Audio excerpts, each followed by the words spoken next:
ఇది చిన్న పల్లె అండి.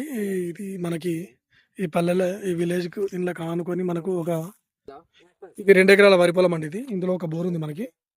ఇది మొత్తం నాటేసి ఉందండి మొత్తం ఇది. అయ్యో! మనకు కనిపించే వెనక సైడ్ మనకు వేప చెట్టు వరకండి ఇది. మొత్తం సైడ్ చుట్టూ కడిలేసి ఉన్నాయి. మనకిది 2 ఎకరాల సైటు.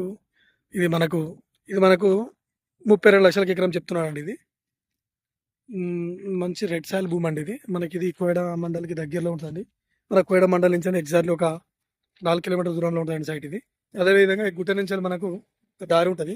ఇటు సిద్దిపేట ఉస్మానాబాద్‌లో 4 వేకి ఎగ్జాక్ట్ ఇక్కడ నుంచి మనకు ఒక 4-5 కిలోమీటర్లు వెళ్తే మనం ఆ 4 వేకి వెళ్తామండి ఇది. అక్కడ మనకు ముందు బోర్ ఉంటది మీదికి. ఇక్కడ లాస్ట్‌కి కనబడుతుంది బోరు. ఫుల్ వాటర్ అక్కడ నీళ్ళు వస్తుంది. అక్కడ నీళ్ళు వస్తుందండి ఇది.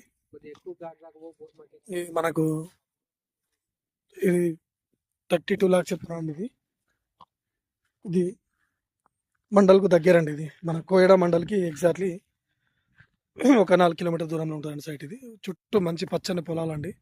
ఎవరికన్నా గ్రీనరీ పక్కన మనకు ఈ లొకేషన్ చూసి ఫామ్ హౌస్ గిట్లా కట్టుకున్నా అన్న వాళ్ళకు చాలా బాగుంటదండి. చుట్టూ మంచి కొండల టైప్ ఉంటదండి. ఇది ఈ గ్రీనరీతోని ఫామ్ హౌస్ గానీ, తోట కట్టుకున్న వాళ్ళకి చాలా బాగుంటదండి. ఎందుకంటే దీని బ్యాక్ సైడ్ కూడా తోట ఉందండి. మనకు మ్యాంగో గార్డెన్ ఉంది. ఇది మనకు ఎగ్జాక్ట్‌లీ సిద్దిపేటకొచ్చేసి మనకిది ఒక 30 కిలోమీటర్స్ ఉంటదండి. ఉస్నాబాద్‌కొచ్చేసి మనం ఇది అంతా ఒక 20 కిలోమీటర్ దూరంలో ఉంటదండి సైట్ ఇది. ఇక్కడ బోర్ వస్తుంది. మనకిది కరీంనగర్‌కొచ్చేసి కూడా మనకిదొక 40 కిలోమీటర్స్ ఉంటదండి ఇది. బోర్ వస్తుందండి అది. ఇది బోర్ అండి. ఫుల్ వస్తుందండి బోరు. ఫుల్లు మంచి రెడ్ సాయిల్ భూమి అండి.